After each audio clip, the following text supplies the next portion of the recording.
할렐루야. 12월 8일 수요일입니다. 디모데후서 4장 1절부터 8절까지 말씀을 읽고 은혜 나누도록 하겠습니다.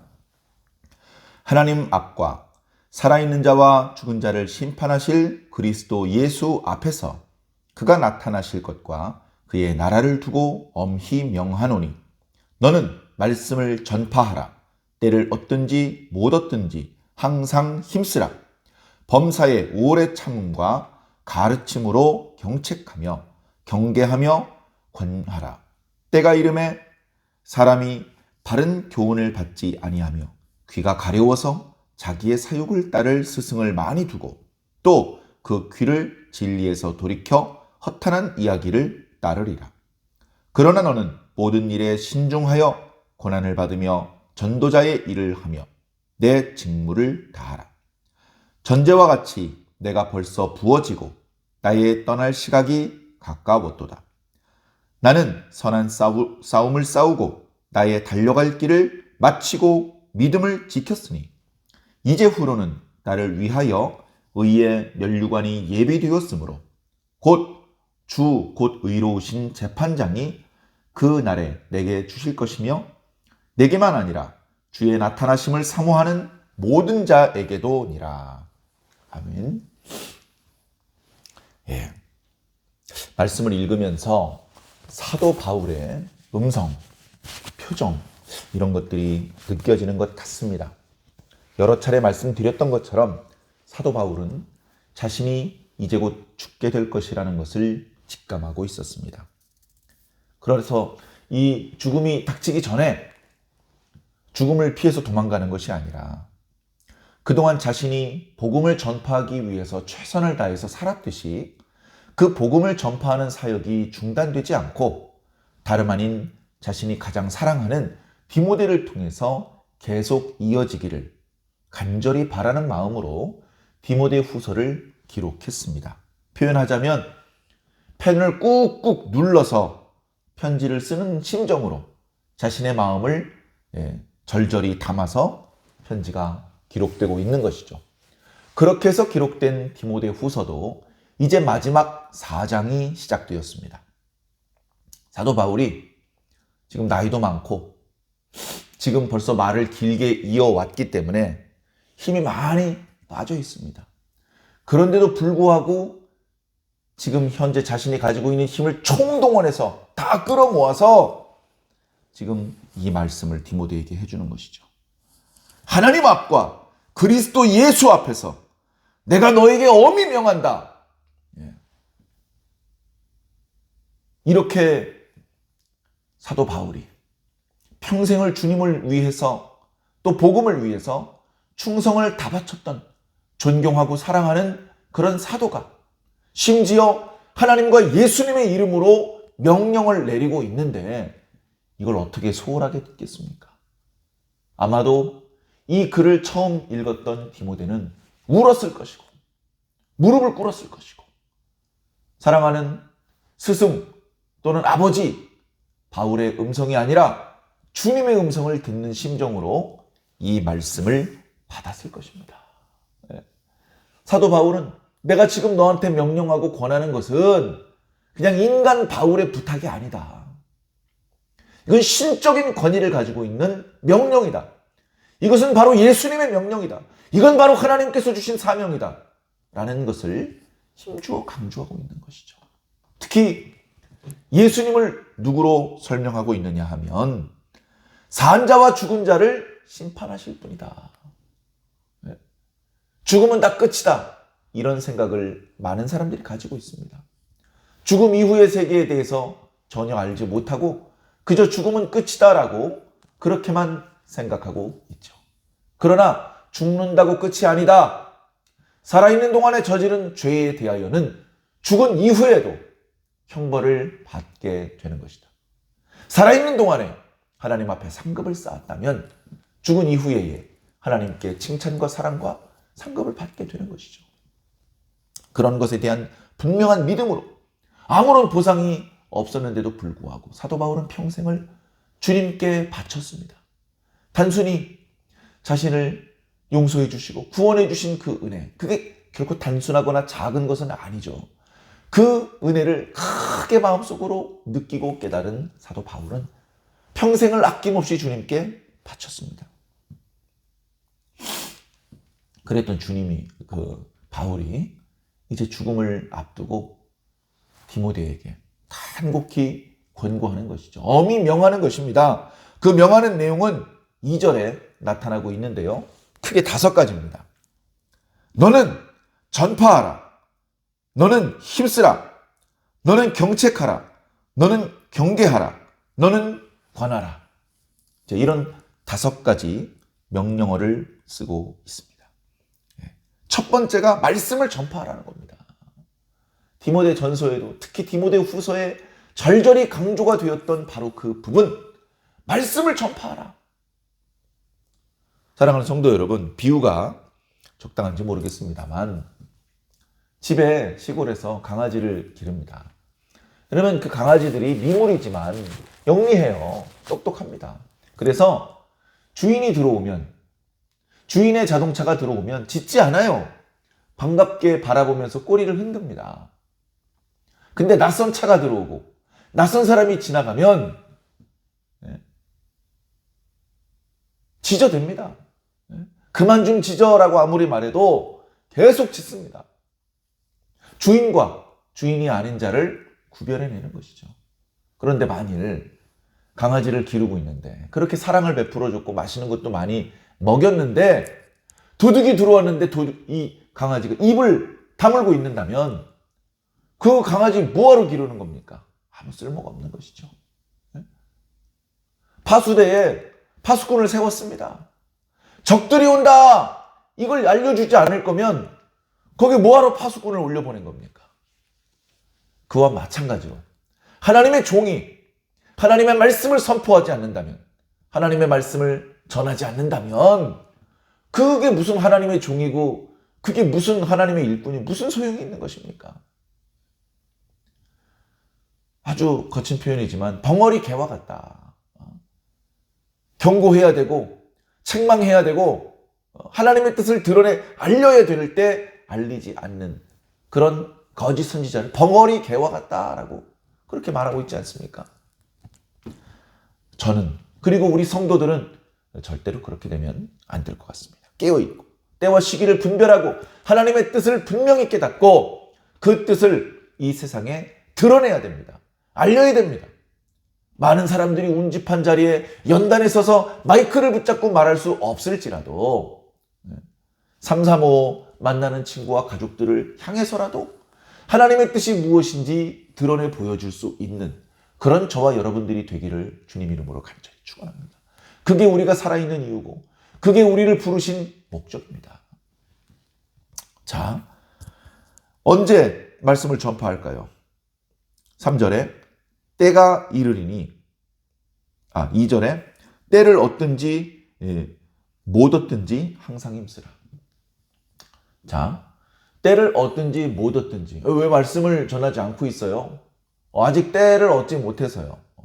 이 말씀대로라면 말씀을 전해야 되는 때도 있고 잠깐 쉬어야 되는 때도 있고 뭐 그런 것 같아요. 원문을 보면 그런 게 아닙니다. 좋은 때든지 나쁜 때든지 이런 뜻입니다. 좋은 때에도 말씀을 전하고 좋지 못한 때에도 말씀을 전하라는 겁니다. 그러니까 말씀을 전해야 될 때가 따로 있는 게 아니에요.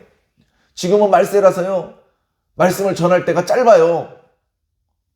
그건 우리끼리 어리석은 판단을 내리는 것이고 현실의 어려움 앞에 합리화하는 것입니다. 사실은 그것이 아닙니다.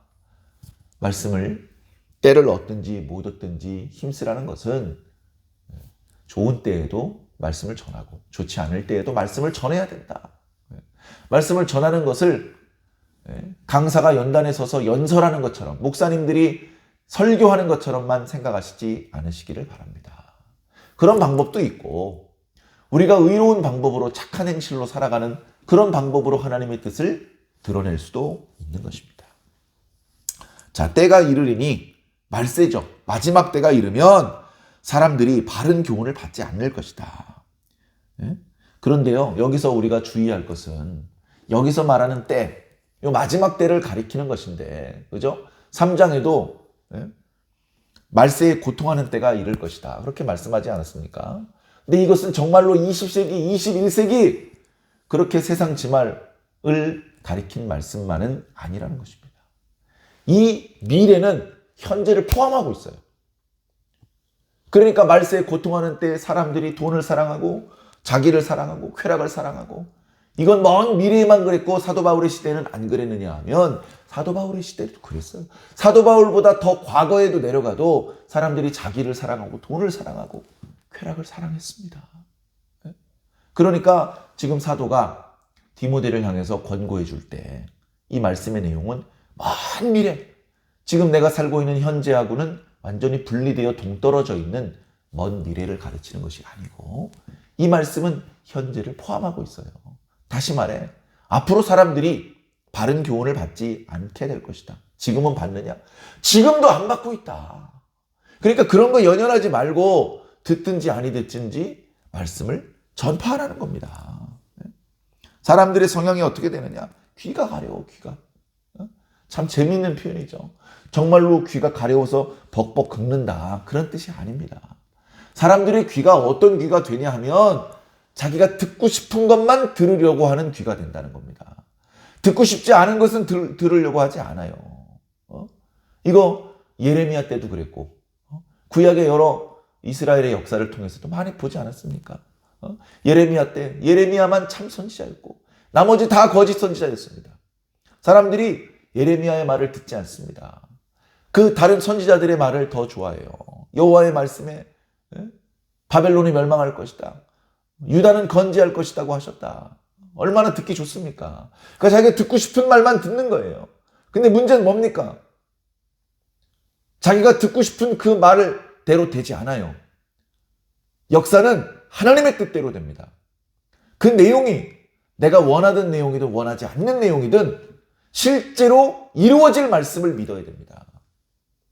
예레미야의 말씀은 별로 좀 저게 하나님의 말씀이긴 한데 그렇게 안 됐으면 좋겠다 싶은 그런 내용입니다. 그럼에도 불구하고 우리는 쓰든지 달든지 하나님께서 말씀하신 그 말씀을 듣고 믿어야 하는 것입니다. 그러나 사람들은 귀가 가려워서 그게 안 되는 것이죠. 자기가 듣고 싶은 말을 해주는 스승들, 자기의 사육을 채워주는 스승들, 그 스승들을 많이 두게 될 것이다. 그러면서 진리에서 돌이켜서 허탄한 이야기를 따라갈 것이다. 귀가 말씀을 분별해야 되잖아요. 이거 허탄하구만, 이거 거짓부렁이구만. 그러면 그 말을 따라가면 안 되잖아요. 들어보고 이게 말씀이구나. 여기에서 말씀이 터져나오고 있구나. 그걸 분별해내고 말씀을 쫓아가야 되지 않겠습니까?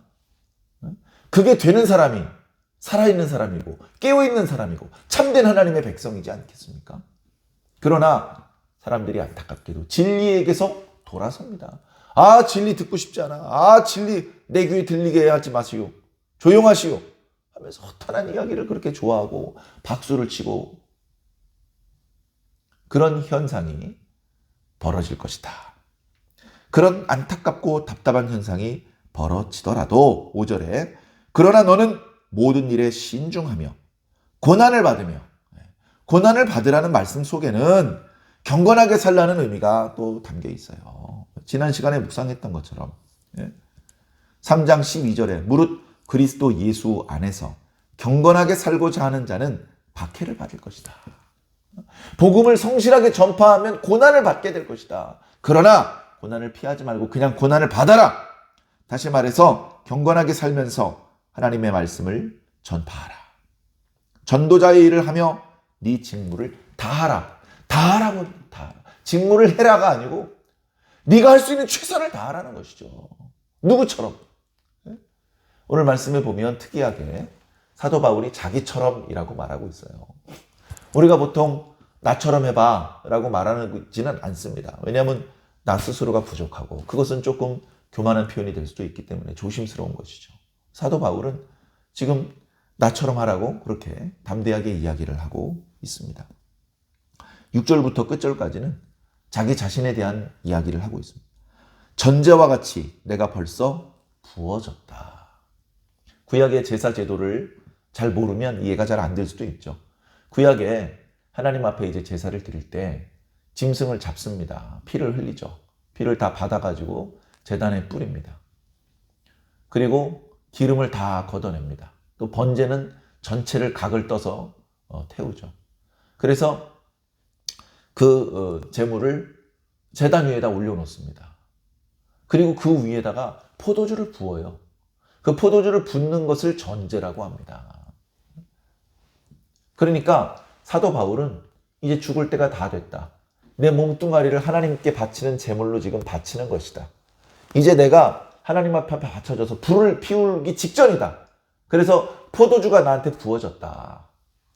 이제 불 붙기 직전이다. 나는 죽기 직전이다. 이런 뜻입니다. 이미 전제와 같이 내가 벌써 부어지고 나의 떠날 시각이 가까이 왔다. 그런데 나는 허송세월을 한 것이 아니다. 나는 선한 싸움을 싸우었고 달려갈 길을 마쳤다. 믿음을 지켰다. 나는 최선을 다했다. 나는 고난을 참았고 전도자 일을 했고 직무에 최선을 다했다. 그러니 디모데야, 너도 그렇게 해라. 너도. 자, 어려운 표현으로요. 이 디모데 후서 말씀에는 사도 바울의 시간이 있고요.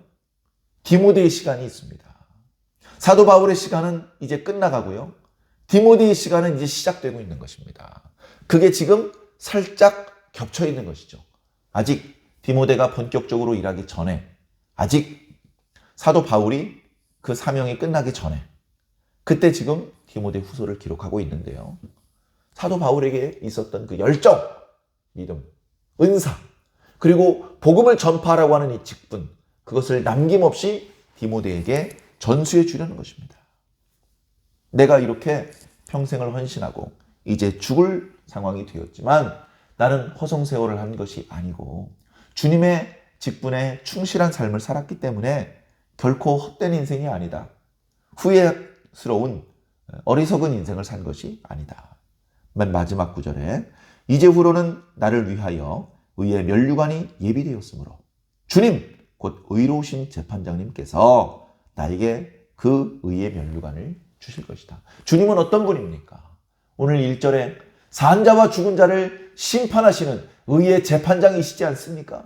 사도 바울이 죽을지라도 그가 살아있는 동안에 하나님께 충성했던 것에 대하여 주님께서 기뻐하시고 칭찬하시면서 의의 면류관을 예비해 주셨을 것이라고 사도 바울은 분명히 확신하고 있으며 이 확신은, 이 의의 면류관은 사도 바울에게만 예외적으로 허용되는 특별한 상이 아니고 주님께서 다시 오실 것을 믿음으로 기대하며 인내하며 말씀을 선포하는 모든 성도들에게도 바로 이 의의 면류관이 예비되어 있다.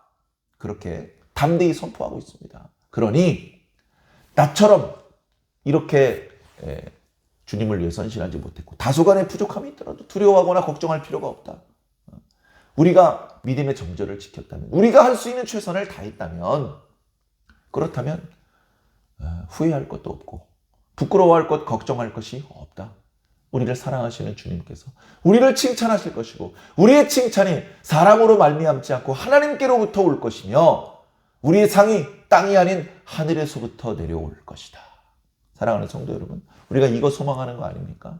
이거 소망하고 많은 신앙의 선배들이 고난을 참았고 심지어 순교를 감행했던 것 아닙니까? 오늘 우리들은 이렇게까지 혹독한 고난이 임하는 것이 아니고 이렇게까지 순교를 고민해야 되는 상황에 미친 것은 아니지만 우리 나름대로의 고난이 있죠. 우리 나름대로의 고민이 어쩌면 많이 있을 것입니다. 그럼에도 불구하고 두려워하지 마십시오. 뒤로 물러나고 포기하고 직분에 대해서 소홀하고 그러지 마십시오. 우리가 바울처럼 해야 되는 것이 아니고 내가 할 수 있는 최선을 다하면 됩니다. 그것이 우리의 직무를 다하는 것입니다. 사랑하는 성도 여러분, 오늘 하루 우리의 직무를 다해야 될 줄로 믿습니다. 벌써 2021년도가 마무리되고 있습니다. 우리의 직무를 다했습니까? 안타깝고 또 죄송한 마음으로 더 간절히 주님께 기도해야 될 시간입니다. 그리고 기도가 마친 후 일상으로 돌아와서 또 우리가 할 수 있는 최선을 계속해서 다해야 될 줄로 믿습니다. 주님 앞에 부끄럽지 않은 조금이라도 더 충성하고 주님께서 기뻐하시는 열매를 맺어낼 수 있는 그런 저와 여러분들이 꼭 되기를 주님 이름으로 간절히 축원합니다.